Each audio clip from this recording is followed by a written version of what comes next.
Hybrid കഞ്ചാവുമായി കൊച്ചിയിൽ അറസ്റ്റിലായ ഖാലിദ് റഹ്മാൻ, അഷ്റഫ് ഹംസ എന്നിവരെ ജാമ്യത്തിൽ വിട്ടു. ഇന്ന് പുലർച്ചെയാണ് 1.63 ഗ്രാം ഹൈബ്രിഡ് കഞ്ചാവുമായി സംവിധായകൻ സമീർ താഹിറിന്റെ ഫ്ളാറ്റിൽ നിന്ന് ഇരുവരും പിടിയിലായത്. അറസ്റ്റിന് പിന്നാലെ ഇരുവരെയും സസ്പെൻഡ് ചെയ്ത് ഡയറക്ടേഴ്സ് യൂണിയൻ. ഇരുവരെയും വിശദമായി ചോദ്യം ചെയ്തതിൽ സ്ഥിരമായി കഞ്ചാവ് ഉപയോഗിക്കാറുണ്ട് എന്ന് 3 പേരും എക്സൈസിനോട് സമ്മതിച്ചു. അവിടുന്ന് നമുക്കൊരു 1.65 ഗ്രാം ഹൈബ്രിഡ് കഞ്ചാവും പിന്നെ അത് ഉപയോഗിക്കാനുള്ള ബോങ്ങും ക്രഷ് ചെയ്യുന്ന മെഷീൻസ് എല്ലാം അവിടുന്ന് ലഭിക്കുകയുണ്ടായി. ഈ NDPS ആക്ട് പ്രകാരം ഒരു ഡ്രഗ്സ് യൂസ് ചെയ്യാനായിട്ട് ഒരു ഇടം കൊടുത്താൽ തന്നെ അതൊരു ഓഫൻസാണത്. അതുകൊണ്ട് മാത്രമല്ല, ഇയാളുടെ റൂമിലാണ് ഇവർ സെറ്റിൽ ചെയ്തുകൊണ്ട് നമ്മൾ ആ റൂമിൻ്റെ ഉടമസ്ഥനെ നമ്മൾ ചോദ്യം ചെയ്യും. ആ നോട്ടീസ് അയച്ച് വിളിച്ച് വരുത്തിയിട്ട് ചോദ്യം ചെയ്യുന്നതാണ്. ടോസിനുള്ള ലീഡ് നമുക്ക് ലഭിച്ചിട്ടുണ്ട്. ഹൈബ്രിഡ് കഞ്ചാവ് എവിടുന്നാണ് അവർ കൊണ്ടുവന്നുള്ളത് സംബന്ധിച്ച ലീഡ് നമുക്ക് ലഭിച്ചിട്ടുണ്ട്.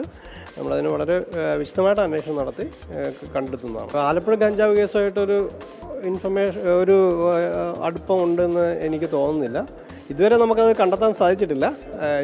ഇനിയിപ്പം മുന്നോട്ട് എങ്ങനെയാണെന്ന് അറിയില്ല. നമ്മുടെ അന്വേഷണം.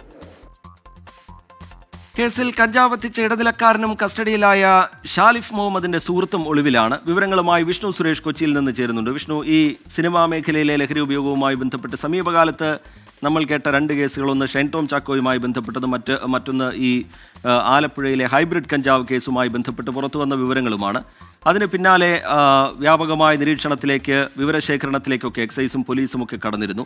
ഇന്ന് യുവ സംവിധായകരുടെ ഇടയിലേക്ക് പരിശോധനയുമായി എത്താനുള്ള തീരുമാനവും അതിൻ്റെ ഞാൻ നേരത്തെ സൂചിപ്പിച്ച കേസുകളുമായി ബന്ധപ്പെട്ട വിവരങ്ങളും തമ്മിൽ എന്തെങ്കിലും ബന്ധം ഈ ഘട്ടത്തിൽ കരുതേണ്ടതുണ്ടോ? അതുപോലെ സിനിമാ മേഖലയിലെ പലരും ലഹരി ഉപയോഗത്തിന് അടിമകളാണ് എന്ന വിവരമൊക്കെ നേരത്തെ ചില മൊഴികളായൊക്കെ പുറത്തു വന്നു, ഷൈൻ്റേതടക്കം. സിനിമാ മേഖലയിലേക്ക് പിടിമുറുക്കുന്നുണ്ടോ എക്സൈസ്? അതിൻ്റെ ഒരു സൂചന എന്ന നിലയിലാണോ ഈ പരിശോധനയെയും ഇപ്പോൾ പുറത്തു വരുന്ന വിവരങ്ങളെയും കാണേണ്ടത്, വിഷ്ണു? ഓപ്പറേഷൻ ക്ലീൻ സ്റ്റേറ്റിന്റെ ഭാഗമായി എക്സൈസ് സിനിമാ മേഖല കേന്ദ്രീകരിച്ച് പരിശോധനകൾ കർശനമാക്കുമെന്ന് നേരത്തെ വ്യക്തമാക്കിയിരുന്നു. എക്സൈസ് മന്ത്രി MB രാജേഷ് തന്നെ നേരിട്ട് അക്കാര്യങ്ങൾ പറയുകയും ചെയ്തതാണ്. പ്രത്യേകിച്ച് വിൻസി അലോഷ്യസിന്റെ വെളിപ്പെടുത്തൽ വന്നതിന് പിന്നാലെയാണ് സിനിമാ മേഖലയെ ലഹരിയുമായി ബന്ധപ്പെട്ടുള്ള കാര്യങ്ങൾ കുറച്ചുകൂടി പിടിമുറുക്കേണ്ടതുണ്ട് എന്നൊരു തീരുമാനത്തിലേക്ക് എക്സൈസ് എത്തിയത്. ഇന്നലെ വൈകിട്ട് സ്പെഷ്യൽ ഡ്രൈവിന്റെ ഭാഗമായി സ്ക്വാഡ്, അതായത് എക്സൈസ് സ്ക്വാഡ് പ്രമോദിന്റെ നേതൃത്വത്തിലുള്ള സംഘം വിവിധ ഇടങ്ങളിൽ എറണാകുളത്ത് പരിശോധന നടത്തി. അതിനിടയിലാണ് അവർക്ക് ഈ ഫ്ളാറ്റിൽ ഇത്തരത്തിൽ കഞ്ചാവ് ഉപയോഗമുണ്ട് എന്നൊരു വിവരം ലഭിക്കുന്നത്. അങ്ങനെ 1 മണിയോടുകൂടി ആ ഫ്ളാറ്റിലെത്തി ഏകദേശം 1.5 മണിക്കൂർ പരിശോധന നടത്തിയപ്പോഴാണ് അവിടെ നിന്ന് 1.63 ഗ്രാം ഹൈബ്രിഡ് കഞ്ചാവ് കണ്ടെത്തുന്നത്.